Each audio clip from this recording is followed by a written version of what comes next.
Hey Global Village, what's up? Okay, today I want to take a stab at describing Michael Graziono's attention schema theory of the consciousness of mind.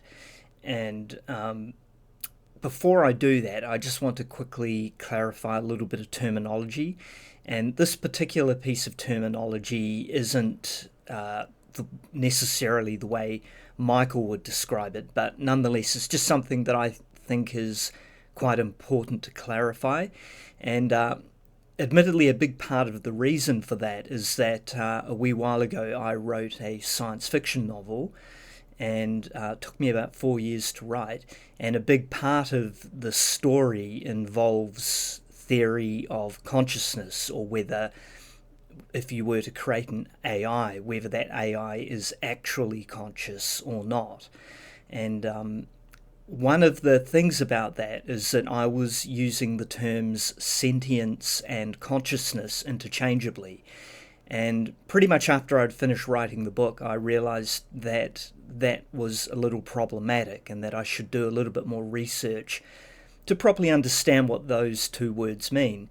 And as it turns out, it was not as straightforward a task getting a clear definition as possible, primarily because those terms are used quite loosely, even by people who are professionals in the field, and they have kind of different ways of interpreting them.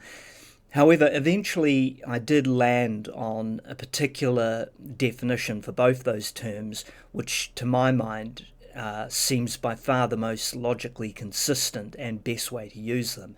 So I just want to clarify how to use those terms before I kick on.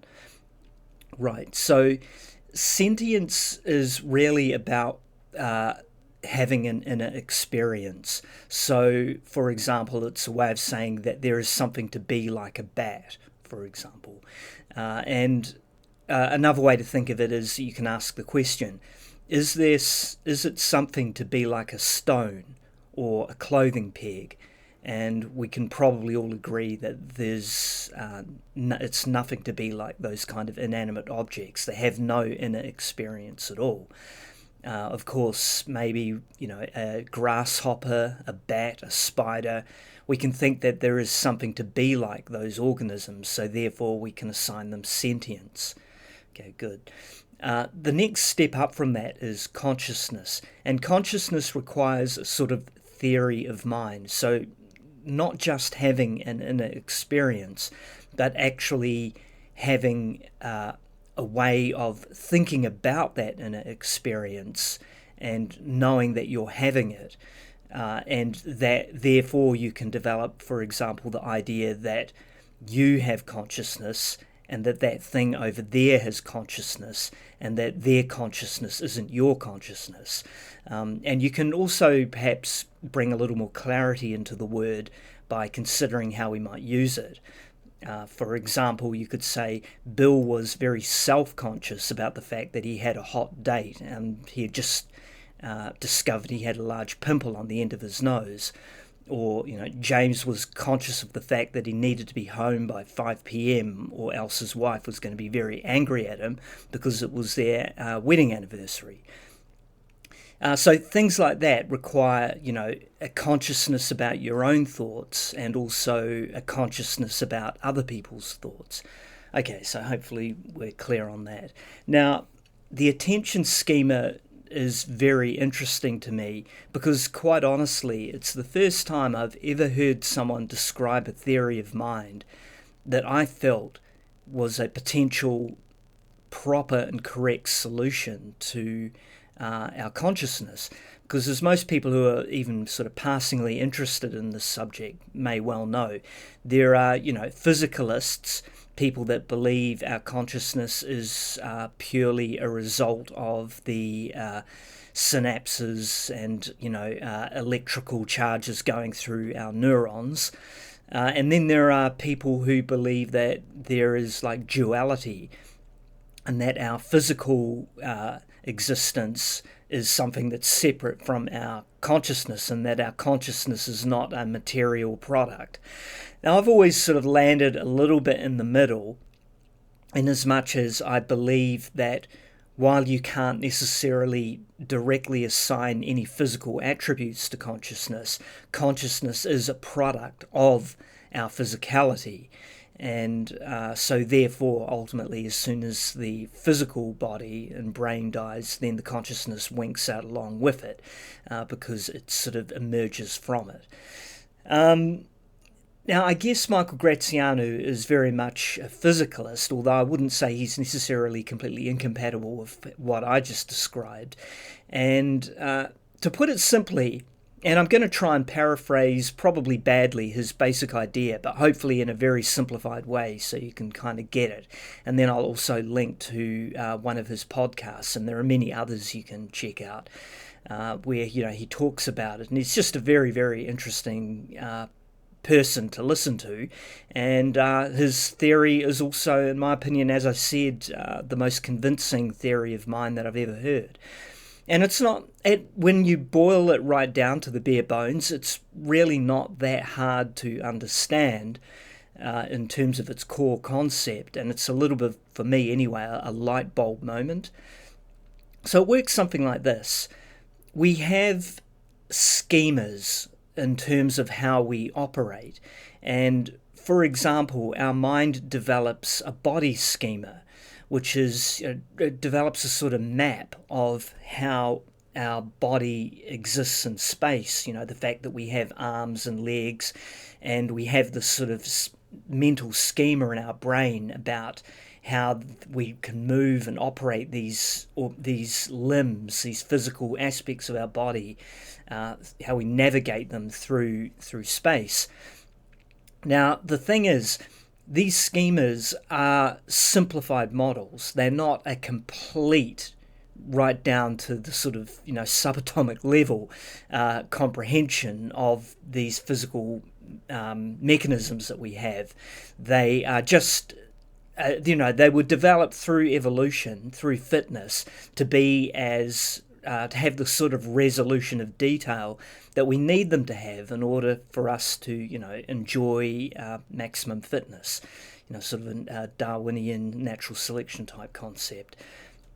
So what does that mean? Well, I mean, an interesting thing is you can talk about, say, the body schema, as you could imagine someone who's just had, suffered an amputation, and yet they can still feel that they have that limb, and, at times they feel like the limb is still there. And this is a product of the body schema, this idea that they have the limb, even though the physical limb itself is gone. So in other words, the schema and the physical component are kind of two different but related things. And just because you lose the physical limb doesn't mean that your mind has lost the schema of that limb, even though it's not actually there anymore. So that's the first thing to understand. But the next thing to understand is that because the schema is a sort of heuristic, so it's not super necessarily detailed, it doesn't give you any understanding of the actual physical mechanics that are used to actually achieve the movement and control over the limb. It just is a practical solution to how you can operate it, and with the necessary fine motor skills that you need, without understanding all the nuts and bolts under the hood. Now, the reason for that, of course, is that the brain is already very complex, and it's an evolutionary cost. So if it were to be even more comprehensive in terms of its ability to understand everything that's going on, then the brain would require a whole lot more processes and be even more complex in order to be able to achieve that. And you then have to ask yourself, what value does that give us back? And the answer is, well, in terms of evolution, it just didn't serve any particular values, so we never really developed that level of insight into the operation of our bodies. And what we can actually understand by that is that we never knew that there's all these neurons running through our body, and that we have all these that we have skeletal and muscular and ligaments and tendons, and that the neurons, the nervous system, is then firing electrical signals through the necessary nerves to then light up the muscles and cause them to contract or relax so that they can actually result in movement. We have no conscious awareness of that. That's something we've come to understand through the scientific method and through scientific endeavour. It's not something that you can just intuit directly through your subjective experience. So that is to say, it's not, our body schema is far from the full picture of what's really going on. Now, how that relates to the attention schema of mind is that we also have this ability to focus on things, and that is very, very necessary.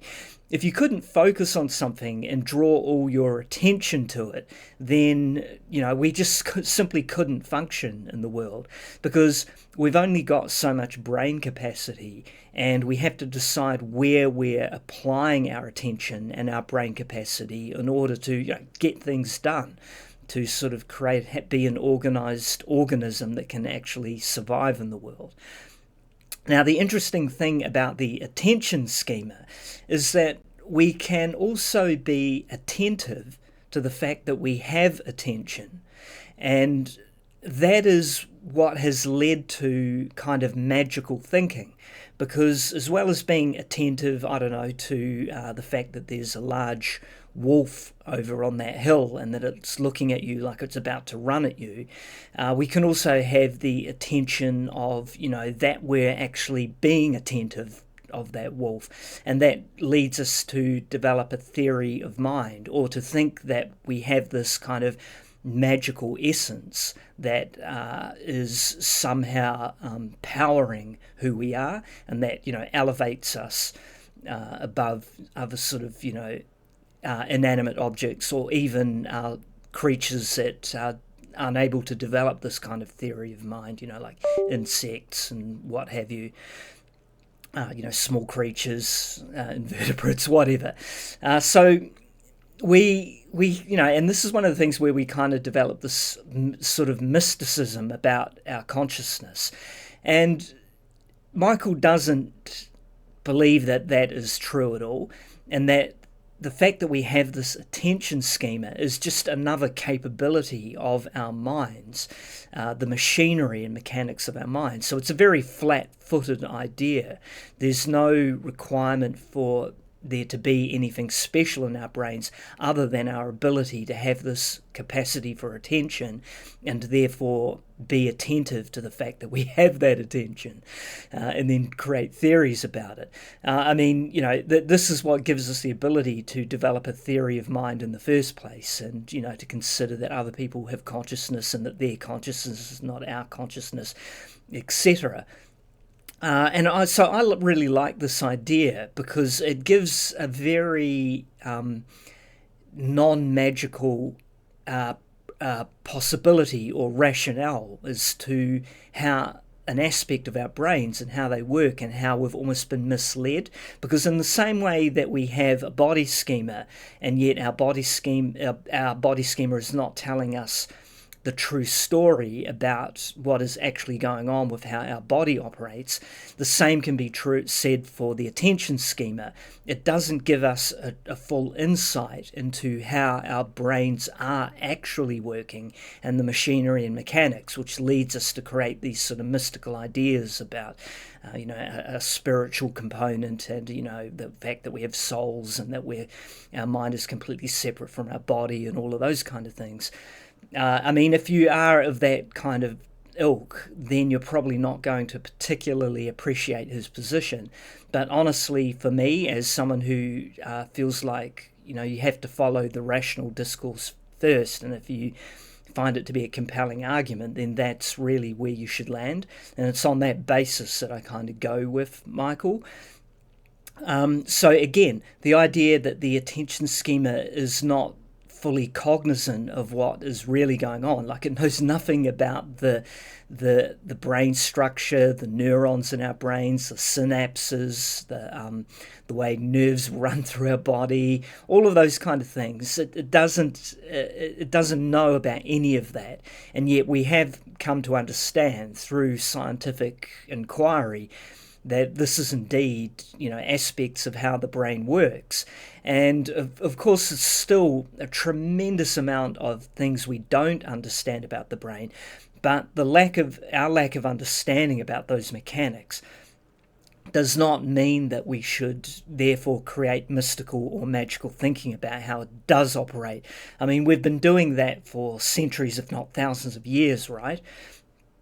In the age before Enlightenment, we had all sorts of magical ideas about how the world operated, which we've since come to understand is simply not the case. So I think it's more than reasonable to believe that there are rational and ultimately physical reasons and solutions to what's going on with the function of our brain.